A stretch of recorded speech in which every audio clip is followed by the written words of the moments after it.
శ్రీ గణేశాయ నమః, శ్రీ గురు దత్తాత్రేయ నమః. ఈ వీడియోలో మనం ఈ రోజున జూలై మాసంలో వృషభ రాశి వారికి ఎలా ఉందో తెలుసుకుందాం.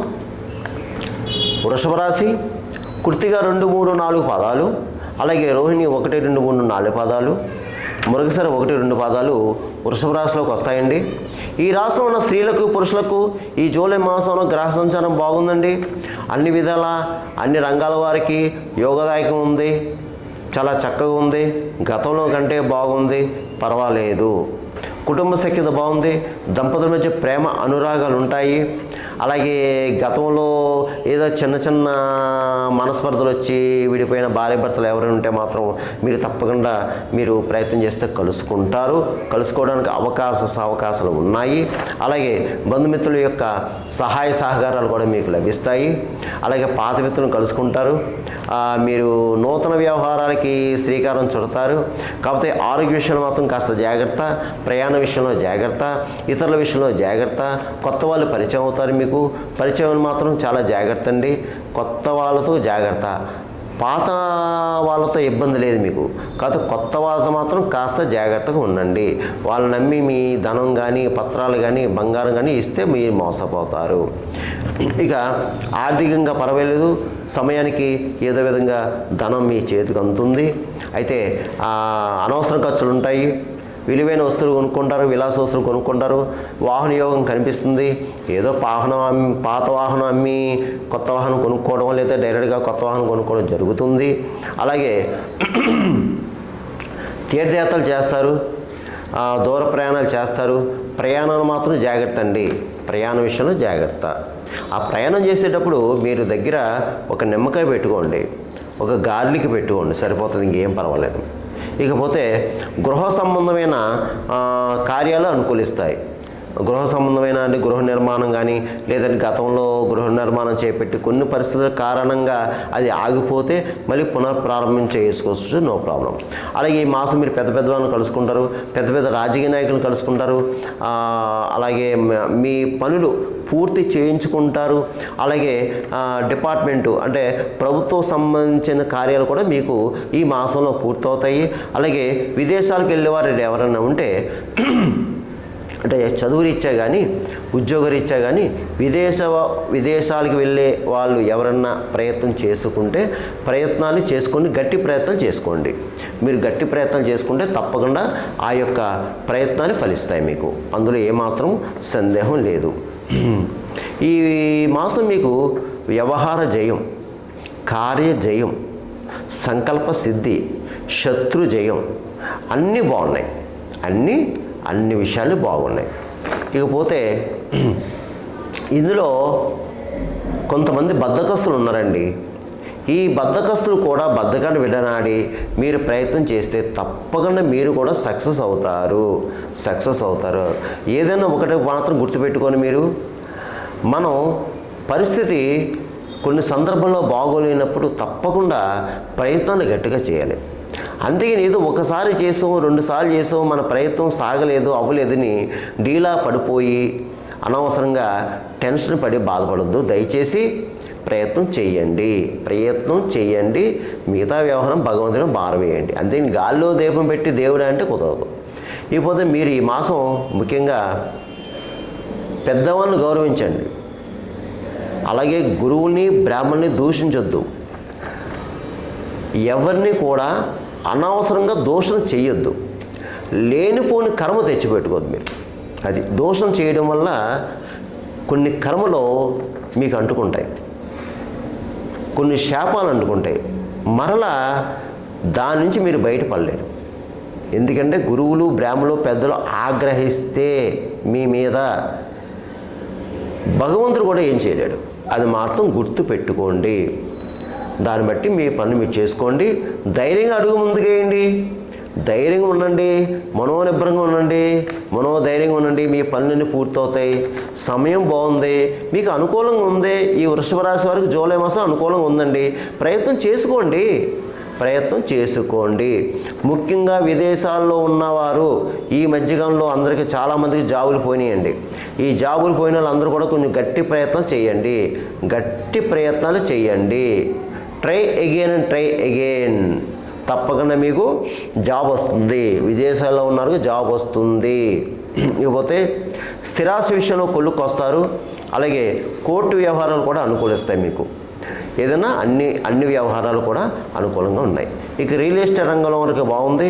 సివిక్యులేషన్ లాభిస్తుంది. అలాగే షేర్ మార్కెట్ బాగుంది. మోటార్ ఫీల్డ్ వర్క్ బాగుంది. ప్రైవేట్ కాంట్రాక్ట్స్ ఎవరైతే ఉన్నారో మీకు బాగుంది. అలాగే సినిమా రంగం వారు, సినిమా టీవీ రంగం వారు, అలాగే గాయని గాయకులు, ఇతర సాంకేతిక నిపుణులు, దర్శక నిర్మాతలు, నటీ వర్గం వారు, ఇలా అందరూ కూడా మీ అందరికీ బాగుంది. సువర్ణ అవకాశాలు వస్తాయి. మీరు ఉపయోగించుకోండి. మీకు అవార్డులు కూడా వస్తాయి. ఇకపోతే ఈ వృషభ రాశిలో ఉన్న రాజకీయ నాయకులు ఎవరైతే ఉన్నారో మీకు కూడా బాగుందండి. ప్రజల్లో మంచి గుర్తింపు తెచ్చుకుంటారు మీరు. ఆల్రెడీ ఈ వృషభ రాశి వారు మొన్న ఎలక్షన్లో నెగ్గి కొంతమంది పదవులు పొందారు, మంచి పదవులు పొందారు. మన ఎలక్షన్లో వృషభ రాశి వారు చాలామంది కొన్ని పదవులు పొందారు. బాగుంది, మీకు అన్ని విధాలా బాగుందండి. ప్రజల్లో మంచి గుర్తింపు తెచ్చుకుంటున్నారు. బాగుంది, ఇదే కంటిన్యూ చేయండి. మీకు అన్ని విధాలా బాగుంటుంది. మీరు సక్సెస్ అవుతారు. ఇక అన్ని రకాల వ్యాపారస్తులకి బాగుందండి. చక్కగా కొత్తగా వ్యాపారం పెట్టుకోవచ్చు, లేకపోతే జాయింట్ వ్యాపారం కూడా పెట్టుకోవచ్చు. ఇబ్బంది అయితే లేదు. ఇక ఉద్యోగస్తులకు బాగుంది. ప్రభుత్వ పరంగా, ప్రైవేట్ పరంగా ఉన్న ఉద్యోగస్తులు కూడా చక్కగా ఉందండి. ఇబ్బంది అయితే లేదు. ప్రమోషన్తో కూడిన బదిలీలు కూడా రావడానికి అవకాశం ఉంది. అలాగే పై అధికారులతో ప్రశంసలు పొందుతారు. తోటి సహ ఉద్యోగులు కూడా మిమ్మల్ని గౌరవిస్తారు, మీ సలహా తీసుకుంటారు. ఇక చదువుకునే విద్యార్థులు ఎవరైతే ఉన్నారో మీరు చక్కగా చదువుతారండి. అమ్మాయిలు అబ్బాయిలు చక్కగా చదువుతారు. చదవాలి కూడా. ఇతర వ్యాపకాలు ఏం పెట్టుకోదు. మీరు చక్కగా చదవండి. ఇక వివాహం కానీ అమ్మాయిల అబ్బాయిలు కూడా మీరు ప్రయత్నం చేసుకోండి. వివాహ ప్రయత్నాలు చేసుకోండి. అనుకూలంగా ఉంది. ఇక ఈ రాశిలో ఒక 50 సంవత్సరాలు పైబడ్డ వాళ్ళు, ఎందుకంటే అందరికీ ఒకేలా ఉండదు. 50 సంవత్సరాలు పైబడ్డ వాళ్ళు మాత్రం ఎవరైనా ఉంటే మీకు ఆరోగ్య విషయాలు మాత్రం జాగ్రత్త చూసుకుని, మిగతా విషయాలు అన్నీ బాగున్నాయి. ఆరోగ్య విషయాలు జాగ్రత్త చూసుకుని, ఏమాత్రం మీకు అనారోగ్య పరిస్థితి మీరు వెంటనే వైద్యుని సంప్రదించండి. ఇకపోతే నేను చెప్పిన ఈ రాశి ఫలాలు కేవలం మీకు 40% మాత్రం వర్తిస్తుంది. మిగతా 60% మీ జన్మజాతకం మీద ఆధారపడుతుంది. ఇది అందరికీ ఈ చెప్పే రాశి వాళ్ళు అందరికీ జరగాలని రూల్ లేదు, జరగకూడదని కూడా లేదు. అది మాత్రం గుర్తుపెట్టుకోండి అందరూ కూడా.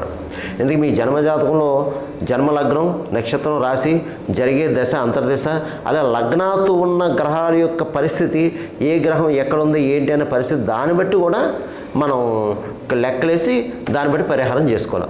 అందువల్ల మీకు ఏమైనా సలహాలు సంప్రదింపులు కావాలంటే ఈ క్రింద నెంబర్ ఉంది. ఆ నెంబర్ మీరు కాల్ చేయండి. మీరు సలహాలు, సంప్రదింపులు, సూచనలు ఇవ్వడం జరుగుతుంది.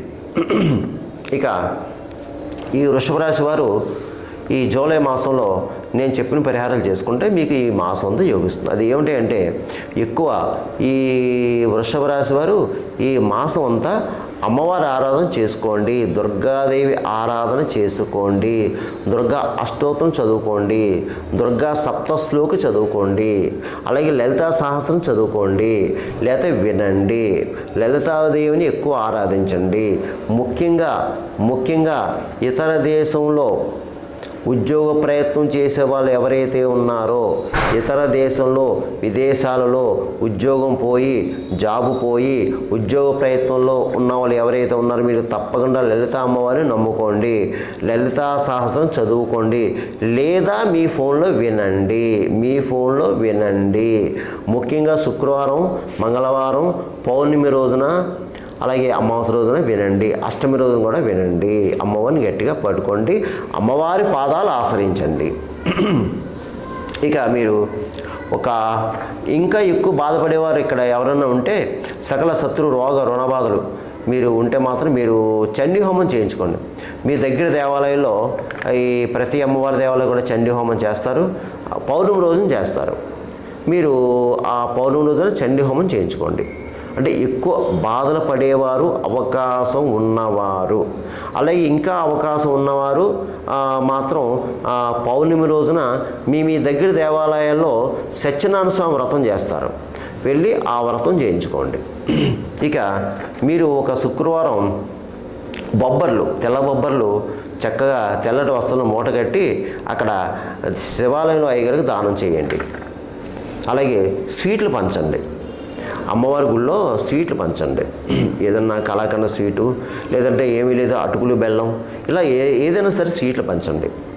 ఇక మీరు ఈ పావురాలు ఉన్న చోట జొన్నలు వేయండి. కుక్కలకి బిస్కెట్లు బ్రెడ్ పెట్టండి. గోవుకి గడ్డి తినిపించండి. అలాగే కాకులకి ఉన్న ప్రదేశంలో తీపన్నం పెట్టండి. భిక్షగాలకి ఆహారం పెట్టండి. ముఖ్యంగా ఫిజికల్ హ్యాండిక్రాఫ్ట్స్ మీకు ఎవరన్నా తారసపడితే తప్పకుండా వారికి ఒక పెరుగన్నం ప్యాకెట్ అని ఇవ్వండి. అలాగే ఇందులోని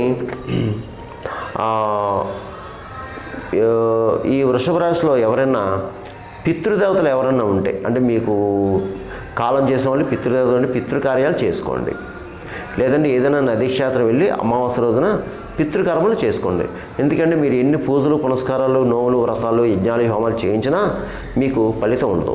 పితృదేవతల శాపం ఉంటే, పితృదేవత దోషం ఉంటే మీకు ఏ పని జరగదు. తప్పకుండా పితృకార్యాలు చేసుకుంటే మీకు తప్పకుండా పితృదేవతల యొక్క ఆశీస్సు లభిస్తుంది. అది మాత్రం గుర్తుపెట్టుకోండి. అందుగురించి ఈ వృషభ రాశి వారు ఏమీ కంగారు పడద్దు, టెన్షన్ పడద్దు. నేను చెప్పిన పరిహారాలు చేసుకుంటే ఈ మాసం అంతా మీకు బాగుంటుంది, యోగిస్తుంది.